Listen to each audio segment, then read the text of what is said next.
5월 7일 토요일 위로와 치유의 가정 예배를 드립니다. 함께 주님이 가르쳐 주신 기도하겠습니다. 하늘에 계신 우리 아버지, 아버지의 이름을 거룩하게 하시며 아버지의 나라가 오게 하시며 아버지의 뜻이 하늘에서와 같이 땅에서도 이루어지게 하소서. 오늘 우리에게 일용할 양식을 주시고 우리가 우리에게 잘못한 사람을 용서하여 준 것 같이 우리 죄를 용서하여 주시고 우리를 시험에 빠지지 않게 하시고 악에서 구하소서. 나라와 권능과 영광이 영원히 아버지의 것입니다. 아멘. 찬송가 288장 예수를 나의 구주 삼고 찬송가 288장을 부르겠습니다.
오늘 우리에게 주신 하나님 말씀은 에스겔서 28장 25절 26절 말씀입니다. 에스겔서 28장 25절 26절 말씀을 우리 한 목소리로 봉독하겠습니다. 주 여호와께서 이같이 말씀하셨느니라. 내가 여러 민족 가운데 흩어져 있는 이스라엘 족속을 모으고 그들로 말미암아 여러 나라의 눈앞에서 내 거룩함을 나타낼 때에 그들이 고국 땅 곧 내 종 야곱에게 준 땅에 거주할지라. 그들이 그 가운데 평안히 살면서 집을 건축하며 포도원을 만들고 그들의 사방에서 멸시하던 모든 자를 내가 심판할 때에 그들이 평안히 살며 내가 그 하나님 여호와인 줄을 그들이 알리라. 아멘. 에스겔 28장은 이스라엘의 북서쪽에 위치하였던 페니키아 두 자매 도시 두로와 시돈에 대한 그런 심판 예언을 다루고 있습니다. 두로와 시돈은 유대인들이 기피하는 이방 땅으로서 예수님도 유대인들의 완악함을 지적하시면서 두로와 시돈을 이렇게 비유한 적이 있으시죠. 두로는 국제 무역과 상업의 중심지였습니다. 그래서 지리적 산업적 여건 때문에 힘 있는 나라들에게 침입을 자주 받았습니다. 시돈 또한 두로와 함께 지중해에 연한 최대 항구 도시로서 시돈 사람들은 특별히 바알과 아스타롯을 섬겼던 민족으로 두로와 시돈의 우두머리 격인 바알을 이스라엘 사람들이 섬기도록 하는 그런 영향을 미쳤다라는 겁니다. 아합이 시돈의 왕 딸 이세벨과 결혼함으로 이스라엘 백성들의 바알신 숭배가 시작이 되었다 하는 것입니다. 그래서 이사야 또 예레미야 에스겔 또 요엘 선지자가 이스라엘을 우상 숭배로 물들게 한 이 시돈의 멸망을 예언했던 것이죠. 그런데 갑자기 오늘 본문의 25절 26절의 기사가 삽입이 되면서 선민의 그 포로 귀환을 통한 회복과 평안을 하나님께서 말씀하고 계십니다. 갑자기 이렇게 된 이유에 대해 24절에 이스라엘 족속에게는 그 사방에서 그들을 멸시하는 자 중에 찌르는 가시와 아프게 하는 가시가 다시는 없게 하겠다, 이렇게 말씀을 하십니다. 1차적으로는 시돈에 대한 그런 심판을 하신 말씀이지만 더 나아가서는 이스라엘을 괴롭게 한 그 대적들을 멸하시며 선민의 회복으로 이어짐을 나타내 보인다고 말할 수 있겠습니다. 이러한 배경을 두고 말씀 가운데 영적인 교훈을 함께 살펴보기를 원합니다. 앞서 언급한 24절에 하나님께서 시돈을 심판하시는 중요한 이유를 드러냅니다. 하나님께서 시돈을 심판하시는 것은 바로 이스라엘 족속 그 사방에서 그들을 멸시하는 자 중에 찌르게 하는 가시, 또 아프게 하는 가시를 제거하기 위함이었다, 이렇게 말했는데 시돈은 선민을 찔러 아프게 하는 가시였습니다. 하나님께서 당신의 백성들을 찌르는 가시를 제거하기 위해 시돈을 심판하셨다라는 것이죠. 이스라엘 주변에는 강대국들과 또 이방 나라들이 많이 있었습니다. 하나님의 심판의 대상으로 언급되는 나라 중에는 암몬, 모압, 그리고 에돔과 같은 나라들은 선민을 공격하여 직접적으로 위협하였던 그런 나라이기도 하지요. 그러나 사실 시돈은 직접적으로 이스라엘을 위협한 적이 없었습니다. 그러나 하나님은 그들을 가시에 빗대어 표현했다라는 것이 우리가 한번 주목해 볼 필요가 있다라는 것이죠. 이미 배경을 말씀드리면서 소개하였지만 시돈은 바알 숭배의 본거지로서 시돈 왕 엣바알의 딸 이세벨이 아합과 결혼하게 되면서 이스라엘에는 본격적으로 바알 숭배가 퍼지게 되었습니다. 그리고 이로 말미암아 이스라엘은 하나님의 징계를 받고 엄청난 고통을 당해야 했습니다. 북이스라엘이 시돈과 교류한 것은 그들과의 연합이 나라를 강성케 하고 풍요롭게 한다 믿었기 때문입니다. 그러나 그것은 마치 숨겨진 가시를 품에 안는 것과 같은 위험한 일이며 비참한 결과를 초래할 일이었습니다. 여기서 우리가 한 가지 알아야 될 사실이 있는데 그것은 선민의 주변국 시돈과의 동맹이란 그 유혹의 이면에 찌르는 가시가 있었던 것처럼 우리 성도들의 삶 가운데에서도 이처럼 우리를 찔러 상하게 하며 크나큰 고통을 가할 수 있는 가시가 많다라는 것입니다. 구약 이스라엘 백성들을 찌르는 그 가시가 많았지만 그것을 덮고 있는 세속적인 유혹을 인하여서 영적인 시야가 가려지고 분별력이 떨어지면서 아무렇지도 않게 이들을 끌어안았다라는 것이 문제입니다. 그 결과는 무엇입니까? 숨겨진 가시에 찔리며 혹독한 고통을 당하고 말았다라는 것입니다. 그처럼 오늘 우리도 그 세상 유혹의 이면에 우리를 범죄케 하고 하나님을 진노케 하는 가시와 같은 위험이 도사리고 있음을 기억해야 할 것입니다. 무엇보다 이를 분별하지 않으면 이로 인해 우리 역시 구약 이스라엘 백성들과 같이 그들이 걸었던 전철을 밟을 수 있음을 경계해야 할 것입니다. 그런가 하면 시돈의 심판을 예언하신 하나님께서 이제 선민의 회복을 본문 25절, 26절에 말씀을 하십니다.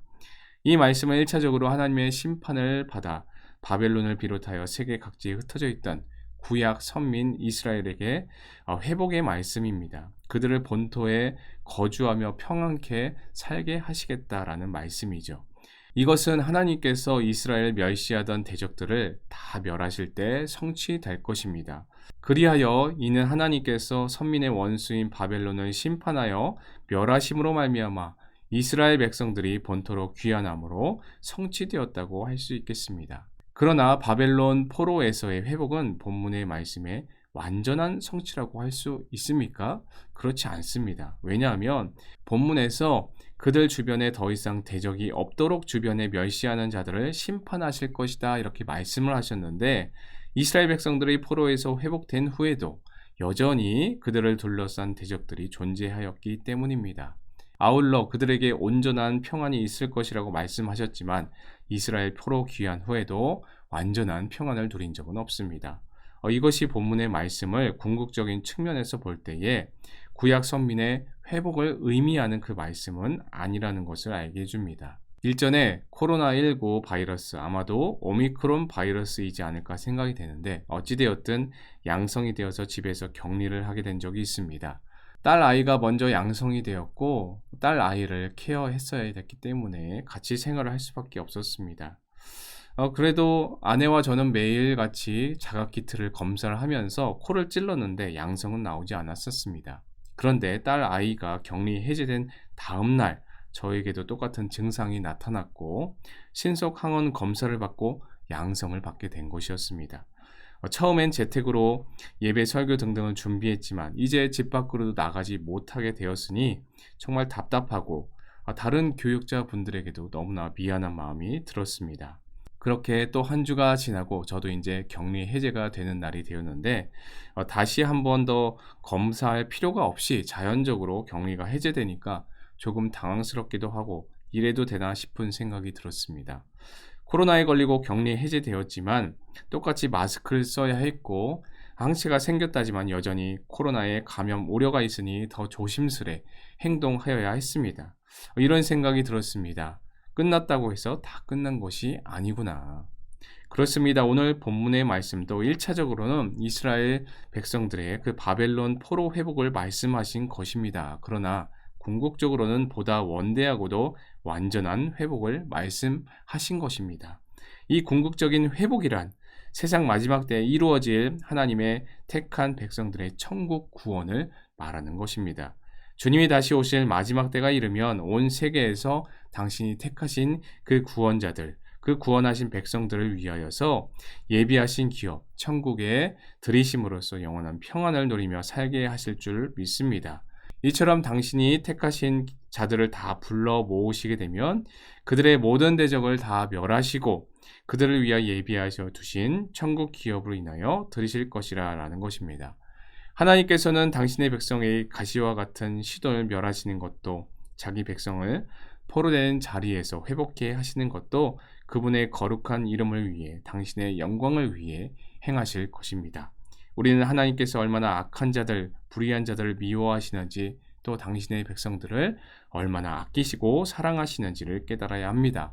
그리하여서 우리는 하나님께서 그 이름을 걸고 멸하실 것을 말씀하신 죄악된 세상 유혹 가운데 가까이 함으로 우리 안에 새겨진 거룩한 이름을 더럽히는 우를 범하지 말아야 할 것입니다. 그분의 이름과 성품에 부합된 선하고 의로운 성도다운 삶을 회복할 수 있는 저와 여러분이 되시기를 주님의 이름으로 축원합니다. 이 시간 함께 기도하기를 세상의 헛된 유혹과 정욕을 거부하고 하나님의 이름과 성품에 부합된 성도다운 삶을 회복하게 하소서. 함께 기도하시겠습니다.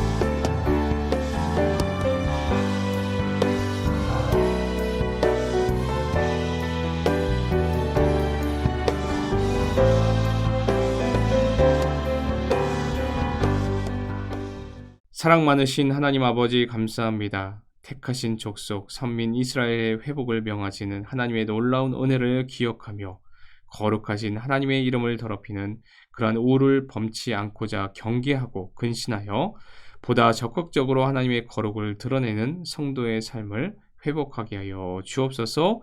감사를 드리며 예수님의 이름으로 기도하옵나이다. 아멘.